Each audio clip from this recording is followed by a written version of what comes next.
Hello everyone, welcome you all to my YouTube channel. हमारी series चल रही थी बेहद इम्पॉर्टेंट, कौन सी है वो, लीडरशिप एंड थ्योरीज। आज होगा हमारा last part and this is part number 5। ठीक है, पहले पार्ट में हमने क्या समझा, लीडरशिप के कुछ बहुत इंपॉर्टेंट कॉन्सेप्ट्स। पार्ट 2 में हमने थ्योरी स्टार्ट कर ली थी, जहां great man theory and trade theory पढ़ी थी पार्ट 2 में। पार्ट 3 में हमने बिहेवियरल थ्योरीज करी, पार्ट 4 में हमने कंटिजेंसी थ्योरीज करी और आज की क्लास होगी इमर्जिंग लीडरशिप थ्योरीज पे। ठीक है, तो एक बारी मैं अपने बारे में इंट्रोड्यूस करना चाहूंगी। My name is Reema Nayyar. I have done MCom, UGC NET qualify किया है 2 बारी, जेआरएफ हो गया था 2020 में with all India rank 38 in commerce with this percentile. ठीक है, और अगर अभी तक आप हमारे टेलीग्राम चैनल में नहीं जुड़े हैं, सिंपली टेलीग्राम में जाना है, सर्च करना है रीमा नैयर, आपको हमारा चैनल मिल जाएगा। तो इमर्जिंग लीडरशिप थ्योरीज, देखिए नाम से क्लियर है, वो थ्योरीज जो धीरे धीरे इमर्ज हो रही हैं अब। ठीक है, जो और प्रैक्टिस में आ रही हैं, कौन कौन सी होंगी?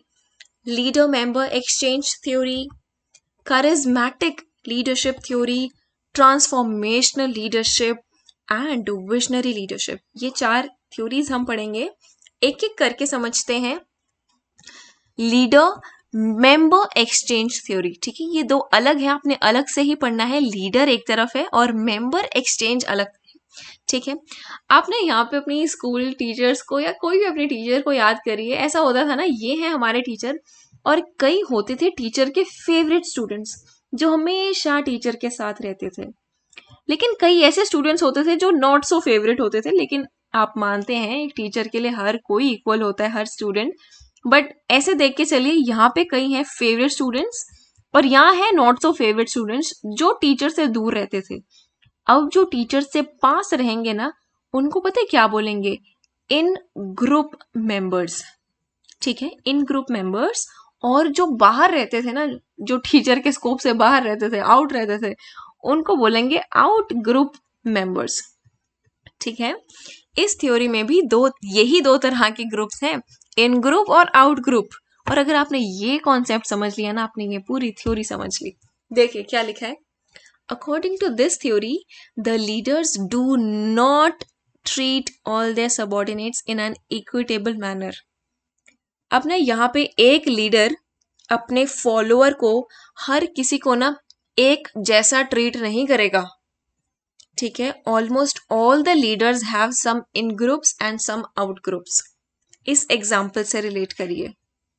ठीक है, पीपल इन ग्रुप मतलब ये वाले लोग कौन से हैं? Are those with whom a leader have established close interpersonal relationships over a period of time. ठीक है, जिनके साथ ये अच्छे से जुड़ा है, अपना रिलेशनशिप बनाया है और प्यार से बनाया है काफी टाइम पीरियड में। ठीक है, people enjoy a relationship of trust, loyalty and a sense of common fate with the leader. ठीक है, ये सारे जो उनके फेवरेट होंगे वो इन ग्रुप में रहेंगे। On the other hand, leaders keep distance from the people in the out group. देखो यहाँ डिस्टेंस है कम, यहाँ तो डिस्टेंस बढ़ चुका है इनसे। Leaders keep a distance from the people in the out group. Out group people do not have any personal relationships with the leader. ठीक है, ये हैं 2 ग्रुप्स। अब इसका ना एक क्रिटिसिज्म है छोटा सा, but it is not certain as to how the leader chooses that which set of people to place in group and which set of people to place in out group. Obviously इसके पसंद के according ही होगा कि कौन सा इन group में आएगा, कौन सा आउट ग्रुप में आएगा, लेकिन ये पसंद के पैरामीटर्स क्या है ये नहीं बताए। ठीक है, देखिए यही बात लिख रखी है यहाँ पे। However, leaders tend to choose in-group members because they have common attitude and personality characteristic which is similar to of their own in comparison to those of out-group members. अब कोई एक लीडर है, अगर वो पंक्चुअल है और उसके follower भी पंक्चुअल होंगे ना, जो पंक्चुअल होगा, इस लीडर को वो पसंद आएंगे। ऑब्वियसली आप खुद से रिलेट करिए एग्जाम्पल, जो आपकी कैरेक्टरिस्टिक है, आपकी क्वालिटी, अगर वो क्वालिटी आपको किसी और में दिखती है, आप अट्रैक्ट होते हैं। ठीक है, तो ये होंगे इन ग्रुप मेंबर्स। और आउट ग्रुप वो जो सेम क्वालिटी नहीं रखते। अब ये तो एक चीज बता दी, लेकिन बाकी चीजें कहाँ बताई हैं इस थ्योरी में, तो ये इस वजह से एक छोटू सा क्रिटिसिज्म है ये। आगे चलते हैं करिज्मेटिक थ्योरी पे। करिज्मेटिक मतलब एक लीडर का चार्म, कितना अट्रैक्टिव है वो। मैं फेस की तरफ से अट्रैक्टिवनेस नहीं बोल रही हूँ अकेला। Attractiveness comprises of multiple things, ठीक है। It is a form of interpersonal attraction of a leader. या तो उसकी ऑनेस्टी हो सकती है, या तो उसकी पर्सनालिटी हो सकती है, या कोई भी अलग चीज that inspires support and acceptance from others. Now, charismatic leadership is accordingly a type of influence based on the leader's personal charisma. Personal charisma हमने देख लिया क्या क्या हो सकता है, इसके अलावा भी बहुत कुछ हो सकता है। अब देखिए, many other charismatic theories appeared around through in these 1990s में, और भी कई आई, लेकिन हर एक थ्योरी ने ना ये 3 क्वेश्चन पूछे हैं, हर एक थ्योरी ने। अब क्या आपको आते हैं इनके आंसर्स, ये हमें जानना है। वैसे किसी ने अभी तक इसके आंसर्स दिए नहीं है, देखिए अगर आपको आते हो तो।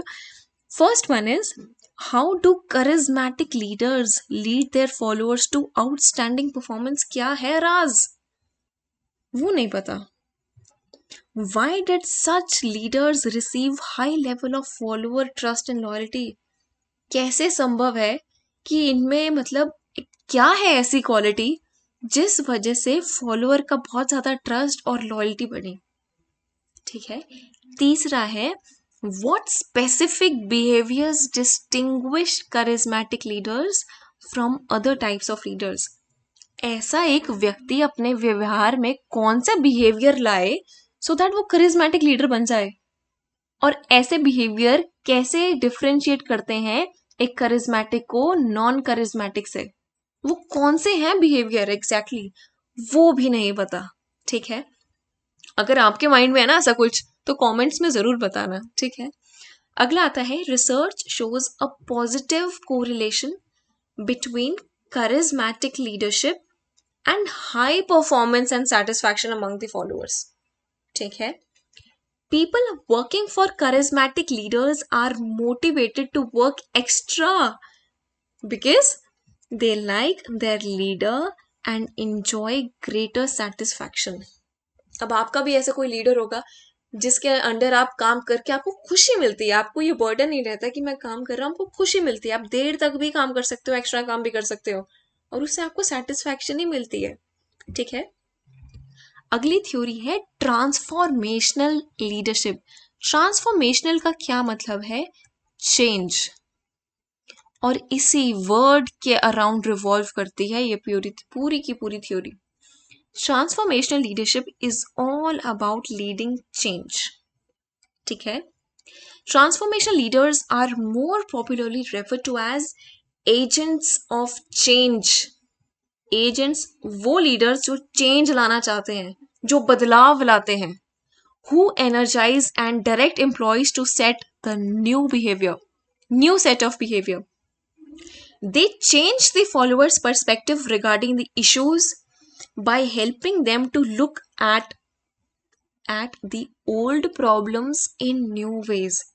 आपकी कोई प्रॉब्लम है, वो प्रॉब्लम तो सदियों से चली आ रही है, अब उस प्रॉब्लम को सॉल्व करने के नए तरीके ना, ऐसी विजन दिखाते हैं ये वाले लीडर्स। एग्जाम्पल देखिए जेफ बेजोस का, हर कोई किताबों से पढ़ रहा था, लेकिन he brought a revolution, a transformation by changing the way one reads books now digitally, है ना। अब एक ट्रांजैक्शनल लीडरशिप होती, ये इमर्जिंग थ्योरी नहीं है, लेकिन इसके विपरीत है, ऑपोजिट है। अब ये क्या बोलती है? Here, the leaders guides and they motivate their followers to achieve the established goals and objectives.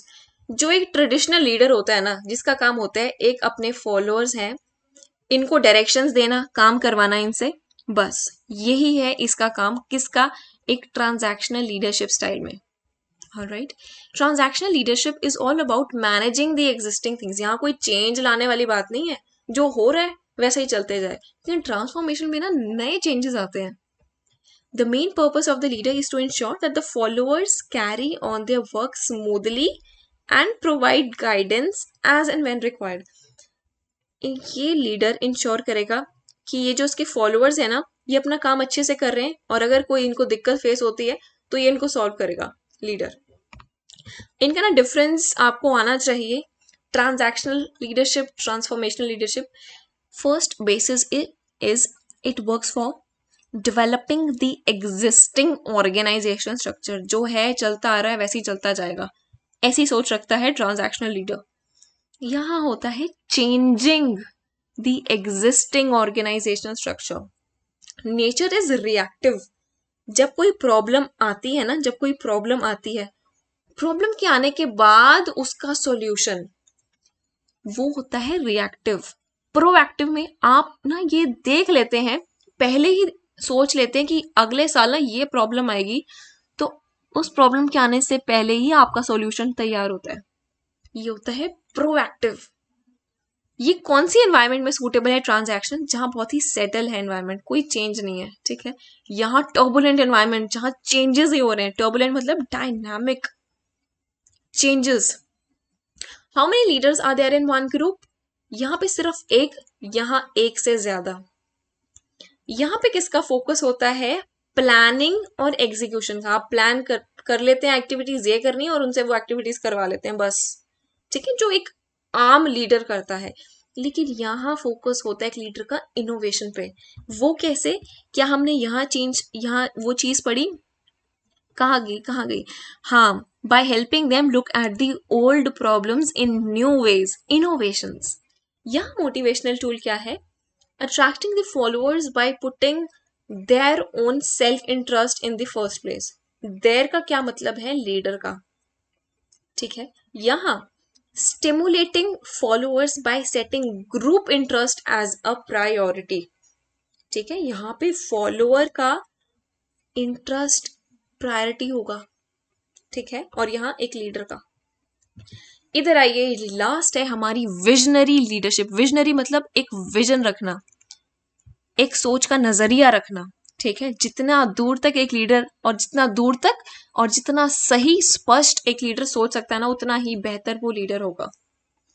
देखिए क्या लिखा है, visionary leadership is the ability of the leader to foresee trends.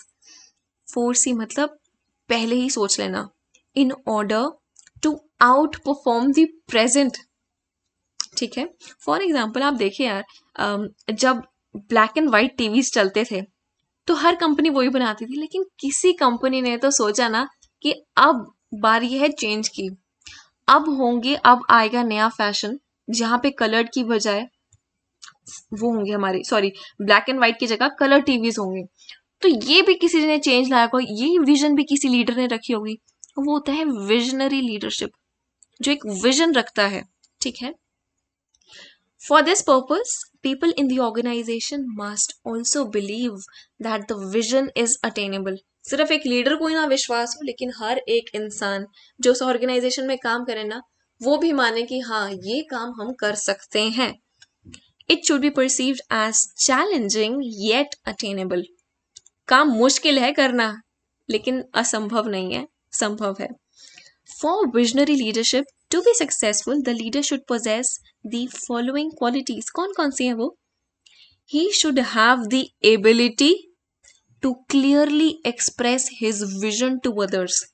वो communicate कर सके जो उसने सोचा है। And second one is the vision should be conveyed verbally and non-verbally by leaders own actions and behavior। ये ना हो कि लीडर हाँ सिर्फ बोल दे उनको, ये रहा लीडर, उसने वो बोल दिया उसने कि हमें ये काम करना है, उसके एक्शंस में भी वो एंथुजियाज्म रिफ्लेक्ट हो, ठीक है। तो आज हमने इमर्जिंग लीडरशिप थ्योरीज पढ़ी, 4 बेहद ही प्यारी थ्योरीज पढ़ी। उम्मीद है आपको पसंद आया होगा ये लेक्चर।